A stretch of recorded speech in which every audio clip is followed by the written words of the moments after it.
है, मेरी जान का खतरा है, ये चीज हम साफ साफ यहाँ पे लिखवा के गए थे। तो किडनैपिंग का केस कहाँ बनता है जबकि हम घर से सीधा यहाँ पे आए? कितने तारीख 17 तारीख। आपके सामने खड़े हैं तो मेरा अपहरण कहाँ से हुआ? जीवन हम खुद हैं कि मेरा अपहरण नहीं किया गया है। इसमें किसी का कोई दबाव नहीं है, कोई जबरदस्ती नहीं है। जी क्योंकि ये देखिए, एक भले इंसान पे गलत इल्जाम लगाना ये बहुत ही गलत बात है। जी क्योंकि जब आप खुद किसी को टॉर्चर करते हैं, परेशान करते हैं, उस परेशानी से इंसान अगर निकलता है वहाँ से, तो इसमें किसी और को आरोप कभी भी नहीं लगाना। इस तरह से ये शादी भी ब्लैकमेलिंग थी, समझिए। कोई भी लड़की चाहती है कि सब ठीक हो जाए, इज्जत बच जाए परिवार की, कोई भी तो यही कोशिश करता है। लेकिन अब नकाब पहनकर थाने पहुंची महिला, बोली साहब नहीं हुआ है मेरा अपहरण। पुलिस थाने में पति ने दर्ज करवाया था अपहरण का मामला। पुलिस कर रही थी छापेमारी, उल्टा महिला ने अपने पति पर लगाया गंभीर आरोप। बड़ी खबर सिवान से है, जहां मुफस्सिल थाना क्षेत्र से लापता महिला खुद चलकर थाने पहुंच गई। दरअसल पुलिस जिस महिला के अपहरण का मामला दर्ज कर बरामदगी के लिए जगह जगह छापेमारी कर रही थी, वही महिला नकाब पहनकर खुद थाने पहुंच गई। महिला नौतन थाना क्षेत्र निवासी सोनू कुमार सिंह की पत्नी स्वाति सिंह है। मीडिया से बात करते हुए स्वाति सिंह ने कहा कि उनका अपहरण नहीं हुआ था, बल्कि वो अपने पति के डर से ससुराल छोड़कर छुपी हुई थी। महिला ने कहा कि पति ने अपनी करतूत छुपाने के लिए जीवन यादव पर झूठा मुकदमा दर्ज करवा दिया है। जिसकी जानकारी मुझे हुई उसके बाद मैं खुद सामने आ गई। इतना ही नहीं, महिला ने 17 अक्टूबर को मुफस्सिल थाने में आवेदन देकर अपने पति और ससुराल वालों से जान माल की सुरक्षा की गुहार लगाई थी। 20 अक्टूबर को महिला के पति ने मुफस्सिल थाने में आवेदन देकर महिला के अपहरण की प्राथमिकी समाजसेवी जीवन यादव पर दर्ज करवा दिया। हालांकि महिला ने अपने दिए बयान में साफ साफ कहा कि इसमें समाजसेवी जीवन यादव का कोई लेना देना नहीं है, बस उनको मैं समाजसेवी के रूप में जानती हूँ।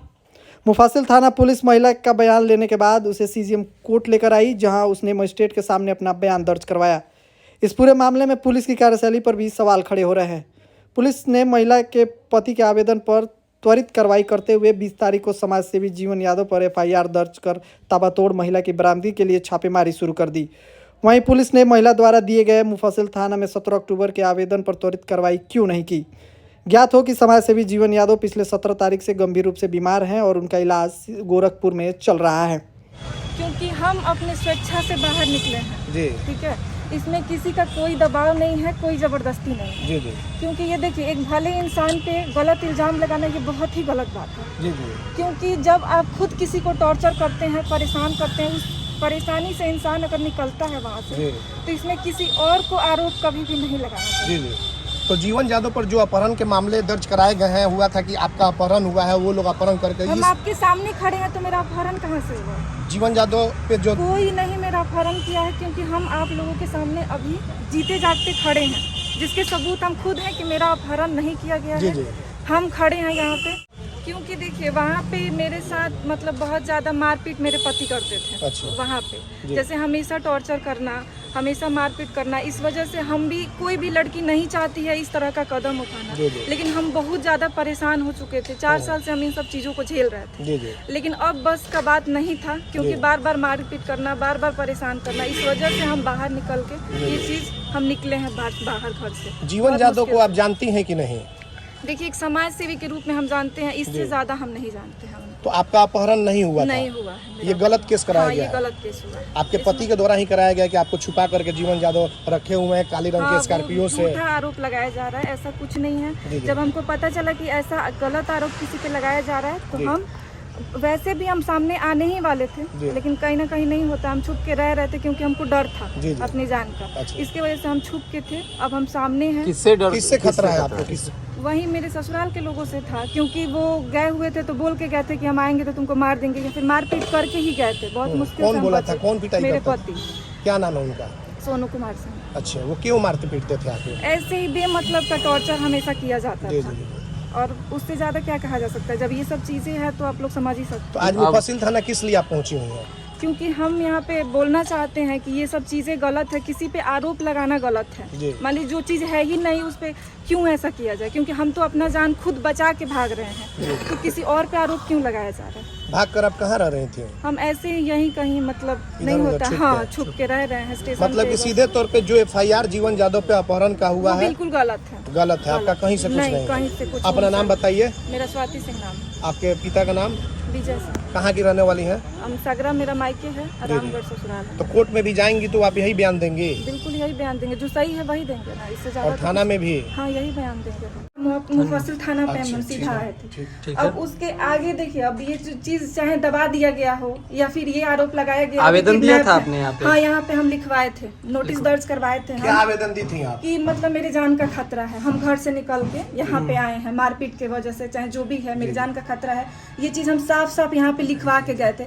तो किडनैपिंग का केस कहाँ बनता है जबकि हम घर से सीधा यहाँ पे आए? कितने तारीख? 17 तारीख को हम यहाँ पे आए थे। क्या आश्वासन मिला यहाँ से? वो लोग बोले कि लिखवा दीजिए आप, हम लोग ये करेंगे। तो हम निश्चिंत हो गए कि चलो हम लिखवा दिए, और हम कहीं जाके नहीं होता, इधर उधर हम रहने लगे कि जैसे ही कुछ बात, क्योंकि एक लड़की के लिए ये बहुत बड़ी बात है, घर छोड़ना कोई भी नहीं चाहता है। मुझे नहीं समझ में आ रहा था कि क्या करना चाहिए, इसीलिए हम चुप के थे कि आगे जो करना होगा हम सोच समझ के अपना स्वाति करेंगे। जी, आखिर इसमें जीवन जादव कहाँ से आ गया जो आपके पति के द्वारा FIR अब देखिए, मुझे ये बात नहीं पता है कि ये लोग क्यों ऐसा कर रहे हैं। जब ये लोग बातें रखेंगे तो हम अपना जवाब दे सकते हैं कि भाई ये लोग नाम क्यों ला रहे हैं। अच्छा अच्छा, ठीक है, तभी तो मान लीजिए कोई सामने से सवाल करेगा तभी तो जवाब दिया जाएगा ना, ऐसे आपको क्या पता है। बस हम सुने कि हाँ किसी पे, इंसान पे गलत आरोप लगाया जा रहा है, तो इसलिए हमको आके बोलना पड़ रहा है यहाँ। तो आप जो आवेदन दी थी उसके बाद कुछ यहाँ पे मुफस्सिल थानाध्यक्ष या किसी कर्मी से, पुलिसकर्मी से बातचीत हुई कि उसपे क्या? नहीं, मेरा मोबाइल यहीं से गायब हो गया। जब हम मोबाइल लेके आए थे ना, यहाँ तक था मेरा मोबाइल, यहाँ से पता नहीं भड़बड़ाहट में मुझसे छूट गया, भुला गया, मुझे नहीं समझ में आया कि कहाँ हो गया, जल्दीबाजी में, क्योंकि हम बहुत डरे हुए थे और इसकी वजह से यहाँ से मेरा मोबाइल गायब हो गया। अच्छा, तो इसलिए हम किसी से कांटेक्ट नहीं कर पाए, क्योंकि मेरे पास मोबाइल था नहीं, कोई सिम था नहीं, और मेरे पास ना वोटर ID कार्ड है, ना आधार, कुछ भी नहीं है कि हम सिम भी अपना ले सकें। इसकी वजह से हम किसी को कांटेक्ट नहीं कर पाए। ऐसा नहीं ना कि आपके ऊपर अगर कोई दबाव, प्रेशर हो तो फिर बयान आप अपना बदल लें? नहीं, देखिए इसीलिए हम आप लोगों की मदद चाहते हैं कि मेरे पे किसी तरह का कोई प्रेशर अब नहीं बनाया जाए, क्योंकि हम घर छोड़ चुके हैं, अब किसी कीमत पे हम वापस वहाँ नहीं जाएंगे। अच्छा। इसलिए बस इतना आप लोगों की मदद चाहिए, हाथ जोड़ के हम आप लोगों के सामने रिक्वेस्ट करते हैं कि मेरी मदद की जाए, कि कोई मेरे ऊपर प्रेशर ना बनाए। कब शादी हुई थी आपकी? हम मेरा 4 साल पहले शादी हुआ था, 2018 की शादी है मेरी। तो कब से ये सब प्रताड़ना चल रहा था घर पे? शुरू से ही चल रहा जी। है, लेकिन हम नहीं होता है। कोई भी लड़की चाहती है कि सब ठीक हो जाए, इज्जत बच जाए परिवार की, कोई भी तो यही कोशिश करता है, लेकिन अब हम उब चुके थे इन सब चीज़ों से, इसलिए मुझे आपके साथ ऐसा क्यों किया जा रहा है, क्या कारण है? अब देखिए, ये तो करने वाला समझे ना, मुझसे शादी किया गया, उधर की मर्जी थी, एक तरह से ये शादी भी ब्लैकमेलिंग थी, समझिए। कैसी ब्लैकमेलिंग? मतलब मान लीजिए कि मेरी माँ को माइंड वॉश करना, कि मन नहीं होता, दिखावा करना कि हम बहुत अच्छे हैं, ये हैं वो हैं, शादी हो गया। अब माँ बाप की मर्जी से कोई भी एक्सेप्ट करता है चीज़ों को, हमको लगा कि चलो शादी हो जाएगी, सब ठीक हो जाएगा। अब पता नहीं उस इंसान के मन में क्या था, किस वजह से मुझसे शादी करना चाहते, तो उसको अब प्रशासन से क्या चाहते हैं, सिवान के पुलिस अधीक्षक या हम चाहते हैं कि मेरी मदद इस तरह से की जाए कि हम अपनी सुरक्षा से निश्चिंत होके रह सके, डर के मुझे अब जिंदगी नहीं जीना है, बस यही चाहते हैं, हम इससे ज़्यादा कुछ नहीं चाहते। अपनी मर्जी से, अपनी स्वेच्छा से हमको जहाँ रहने का मर्जी हो वहाँ मुझे रहने दिया जाए, अब मुझ पे प्रेशर और दबाव नहीं दिया जाए।